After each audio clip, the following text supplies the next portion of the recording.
ಮೊದಲಿಗೆ ಈ ಒಂದು ಪೋಷಕರ ಮತ್ತು ಶಿಕ್ಷಕರ ಸಮಾಗಮಕ್ಕೆ ಆಗಮಿಸಿದಂತಹ ಎಲ್ಲ ಪೋಷಕರಿಗೂ ಮತ್ತು ಶಿಕ್ಷಕರು ಕೂಡ ತುಂಬು ಹೃದಯದ ಸ್ವಾಗತವನ್ನು ಬಯಸುತ್ತಾ, ರೀಸೆಂಟಾಗಿ ಮೊನ್ನೆ ತಾನೇ ನಾವು ಪೇರೆಂಟ್ಸ್ ಯೂನಿಯನ್ ಕಮಿಟಿಯನ್ನು ರಚನೆ ಮಾಡಿದ್ವಿ ಅಲ್ವಾ? ಎಷ್ಟು ಜನ ನೀವುಗಳು ಕ್ಯಾಂಡಿಡೇಟ್ ಆಗಿ ಅರ್ಜಿಯನ್ನು ಸಲ್ಲಿಸಿದ್ದೀರಿ? ಕ್ಯಾಂಡಿಡೇಟ್ ಆಗಿ ಒಂದು ಪೋಷಕರ ಸಮಿತಿಗೆ ಅರ್ಜಿಯನ್ನು ಸಲ್ಲಿಸಿದ್ದೀರಿ. ಎಷ್ಟು ಜನ ತಾವುಗಳೆಲ್ಲ ಕೂಡ ಆ ಒಂದು ಚುನಾವಣೆಯಲ್ಲಿ ಭಾಗವಹಿಸಿ ತಮ್ಮನ್ನ ಹಕ್ಕನ್ನ ಚಲಾವಣೆಯನ್ನ ಮಾಡಿದ್ದೀರಿ. 1 2 3 4 5 6 7 8 9 10 11 ಏನು ಅರ್ಥ ಮಾಡ್ಕೊಂತಿದ್ದೀರಾ ಈಗ ಅದನ್ನ? ಸರ್, ನಾವು ಫೀಸ್ ಕಟ್ಬಿಟ್ಟಿದ್ದೀವಿ ನಿಮ್ಗೆ, ಅರ್ಥ ಆಯ್ತಾ? ನಮ್ಮ ಮಕ್ಕಳು ನಿಮ್ಮ ಶಾಲೆಗೆ ಸೇರಿಸ್ಬಿಟ್ಟಿದ್ದೀವಿ. ಅದನ್ನ ಮುಂದಕ್ಕೆ ಯಾರು ಜವಾಬ್ದಾರಿ? ನಮ್ಮ ಮನೆ ಬರಲ್ಲ. ಸೊ ಇದನ್ನ ದಯವಿಟ್ಟು ನಿಮ್ಮ ಮನಸ್ಸಿಂದ ತೆಗಿಬೇಕು. ಅದನ್ನ ಆಗಲೇ ಸರ್ ಹೇಳಿದ್ರು, ಅದನ್ನ ಟ್ರಯಾಂಗಲ್ ಅಂತ. ಅದನ್ನು ಒಂದ್ ಕಡೆ ಶಿಕ್ಷಕರು ಶಾಲೆ ಇದ್ರೆ, ಇನ್ನೊಂದ್ ಕಡೆ ಮಕ್ಕಳು ಇದ್ರೆ, ಇನ್ನೊಂದ್ ಕಡೆ ಯಾರಿರ್ಬೇಕು? ಪೇರೆಂಟ್ಸ್ ಇರ್ಬೇಕು. ಅದನ್ನ ಸೊ ಎಲ್ಲರೂ ಕೂಡ ಕೈ ಜೋಡಿಸಿದಾಗ ಮಾತ್ರ ಅದನ್ನ ನಾವು ನಿಮ್ಮ ಮಕ್ಕಳಿಗೆ ಉತ್ತಮ ಭವಿಷ್ಯವನ್ನು ರೂಪಿಸೋದಕ್ಕೆ ನಾವು ಸಹಾಯ ಮಾಡಬಹುದು. ಅದನ್ನ ಇಲ್ಲ ನಿಮ್ಮ ಮೈಂಡ್ ಸೆಟ್ ಫೀಸ್ ಪೇ ಮಾಡ್ತೀನಿ ತಿಂಗಳಿಗೆ, ಅದನ್ನ ನಂಬೋದಕ್ಕೂ ಸಂಬಂಧ ಇಲ್ಲ. ಅವ್ರೇನೋ ಹೋಮ್ವರ್ಕ್ ಕೊಡ್ತಾರೆ, ಅವ್ರೇನೋ ಮಾಡ್ಕೊಬೇಕು, ನಮ್ಮ ಜವಾಬ್ದಾರಿ ಅಲ್ಲ. ಈ ಮನಸ್ಥಿತಿ ಇದ್ರೆ ಅದನ್ನ ನಾವು ಉತ್ತಮ ಪ್ರಜೆಯನ್ನ ನಿರ್ಮಾಣ ಮಾಡಲು, ಸಮಾಜಕ್ಕೆ ಕೊಡುಗೆ ಕೊಡಲು ಅದನ್ನ ನಮ್ಮ ಕೈಯಲ್ಲಿ ಸಾಧ್ಯವಾಗುವುದಿಲ್ಲ. ಹೌದು ಅಲ್ವೋ? ಅದನ್ನ ಆಗುತ್ತಾ? ಆಗಲ್ಲ. ಇದು ಫಸ್ಟ್ ಅರ್ಥ ಮಾಡ್ಕೊಬೇಕು.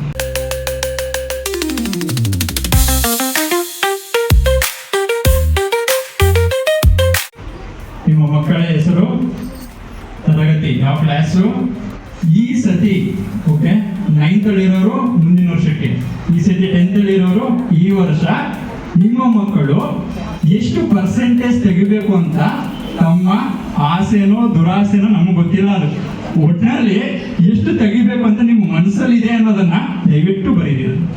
ನಿಮ್ಮ ಮಗು ಮುಂದಕ್ಕೆ ಏನು ಆಗಬೇಕು ಅಂತ ನಿಮ್ಮ ಪ್ರಕಾರ ಬರೀರಿ. ಅದನ್ನ ಮಕ್ಕಳ ಪ್ರಕಾರ ಬೇರೆ ಇರುತ್ತೆ. ಅದನ್ನ ಓಕೆನಾ? ನಿಮ್ಮ ಅಭಿಲಾಷೆ ಏನು ಅಂತ ದಯವಿಟ್ಟು ಬರೀರಿ. ವಿಷ್ಣುಜಿ ಅಂತ 10ನೇ ತರಗತಿ ಓದ್ತಾ ಇದ್ದಾನೆ. 90% ಮೇಲೆ ಬರಬೇಕು ಅಂತ ಆಸೆ ಇದೆ. ಉತ್ತಮ ಪ್ರಜೆ ಆಗಬೇಕು, ಸಮಾಜಕ್ಕೆ ಒಳ್ಳೆ ಉಡುಗೊರೆ ಕೊಡಬೇಕು, ಅವ್ನ ಕಾಲ ಮೇಲೆ ಅವ್ನು ನಿಂತ್ಕೋಬೇಕು. 100% ರಿಸಲ್ಟ್ ಬರಬೇಕು, ಲಾಯರ್ ಆಗಬೇಕು, ಅವ್ನ ಅಜ್ಜನಿಗೆ ನ್ಯಾಯ ಕೊಡಿಸ್ಬೇಕು ಅನ್ನೋದೇ ನನ್ನ ಆಸೆ. 100% ತೆಗಿಲೇಬೇಕು, IAS ಅಥವಾ IPS ಆಗಬೇಕು ಅಂತ ಆಸೆ.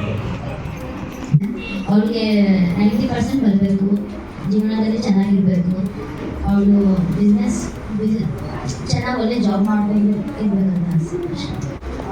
For me, any percentage is okay. It's not only 100 or only 40, but she should be a very ethical person with good values and do the best to the society. That's it. ಒಬ್ಬರು ಬರೆಯ ಇಡ್ಬಸಿ 6ನೇ standard ಓದ್ತಾ ಇದ್ದಾರೆ. ಅಂದರೆ ಎಲ್ಲರಿಗೂ ಅವಳು doctor ಆಗಬೇಕು ಅಂತ ಆಸೆ. 90% ಅಂತೂ ತೆಗಿಬೇಕು. 100 ತೆಗಿಬೇಕು. ನನ್ನ ಹೆಸರು ಸಾಂಗತೆ, 9th ಸ್ಟ್ಯಾಂಡರ್ಡ್, ಇಂಜಿನಿಯರಿಂಗ್. 98% ಮೇಲೆ ಬರಬೇಕು. 98% ಮೇಲೆ ಬರಬೇಕು. ಬಿಸ್ನೆಸ್ ಮಾಡಿ ಅವ್ನ ಕಾಲ ಮೇಲೆ ಅವ್ನು ನಿಂತ್ಕೊಂಡ್ರೆ ನಮ್ಗೆ ಅಷ್ಟೇ. ಶ್ರೀಲಕ್ಷ್ಮಿ ನನ್ನ ಡಾಟರ್ ಹೆಸರು. ಯಾವುದಾದ್ರೂ ಒಂದು ಫಾರ್ಮಸಿ ಮಾಡ್ಬೇಕಂತ ನನಗೆ ಇದೆ ಸರ್. ಅಷ್ಟೇ 90 ಅಬೌವ್ ಬರಬೇಕು ಸರ್. ಅಲ್ಲಿ ಸರ್ 90 ಮೇಲೆ ಬರಬೇಕಂತ ಆಸೆ ನನಗೆ. ಟೀಚರ್ ಆಗಬೇಕಂತ ನನಗೆ ಇಷ್ಟ ಇದೆ. I want him to get above 95%. And he wants to be a cricketer. He has chosen a different field, so I support him for that also. ನನ್ನ ಮಗಳು ಭೂಮಿ ಹೇಳ್ತಾ ಇದ್ದಾಳೆ ಸರ್, ಅವಳು ಎಷ್ಟು ಓದಿದ್ರು ನಮಗೆ ಖುಷಿ. You are not forcing her to get this much of marks. Okay, just identify how to get the marks. Okay, ದೊಡ್ಡವಳಾಗಿ ಡಾಕ್ಟರ್ ಆಗಬೇಕು, ಇಂಜಿನಿಯರ್ ಆಗಬೇಕು ಅಥವಾ ಏನಾಗಬೇಕಂತ ಇರಲ್ಲ. ಎಲ್ಲರಿಗೂ ಅವರು ಕೆಲಸ ಕೊಡೋರು ಆಗಬೇಕು sir. This is point number 1. Point number 2, ದೇಶಕ್ಕಾಗಿ ಅವರು ಏನಾದರೂ ಸ್ವಲ್ಪ ಅವರು ಸೇವೆ ಮಾಡಿದರೆ ಇಸ್ ನಮಗೆ ಜೀವನ ಸಾರ್ಥಕ್ಕಾಗುತ್ತೆ ಅಂತ ನಾವು ಅನ್ಕೋತೀವಿ sir. Thank you. Goodness expectation ಈ ರೀತಿ ಇದೆ. ಈಗ 90 ಎಲ್ಲ ಆಲ್ಮೋಸ್ಟ್ ಮೆಜಾರಿಟಿ 90-95 ಬರಬೇಕು, 100 ತೆಗಿಬೇಕು ಅನ್ನೋದು ಇದೆ. ಅದನ್ನ ಜೊತೆಯಲ್ಲಿ ನಿಮ್ಮ ಒಂದು ನನ್ನ ಮಗು ಈ ಥರ ಕಾಣಬೇಕು ಮುಂದಕ್ಕೆ ಭವಿಷ್ಯದಲ್ಲಿ ಅನ್ನೋದು ಕೂಡ ನಿಮ್ಮ ಒಂದು ಆಲೋಚನೆಯಲ್ಲಿ ನೀವು ಕಲ್ಪನೆಯನ್ನು ಮಾಡ್ಕೊಂಡಿದ್ದೀರಾ ಆಲ್ರೆಡಿ. ಅದನ್ನು ಅದೇ ರೀತಿ ನೀವು ಮಕ್ಕಳಿಗೂ ಕೂಡ ಅದನ್ನು ಓಕೆನಾ, ಅವ್ರಿಗಿನ್ನ ಕೂಡ ಈಗಿನ ಡೆವಲಪಿಂಗ್ ಸ್ಟೇಜಲ್ಲಿ ಇರುತ್ತೆ ಮೈಂಡ್, ಅದನ್ನು ಅಷ್ಟೊಂದು ಓಕೆನಾ ಕಾನ್ಸ್ಟೆಂಟ್ ಇರಲ್ಲ ಅವ್ರಿಗೆ, ಅದನ್ನು ಅರ್ಥ ಆಯ್ತಾ, ತಿಳುವಳಿಕೆ ಇರಲ್ಲ ಅದನ್ನು, ಅರ್ಥ ಆಯ್ತಾ.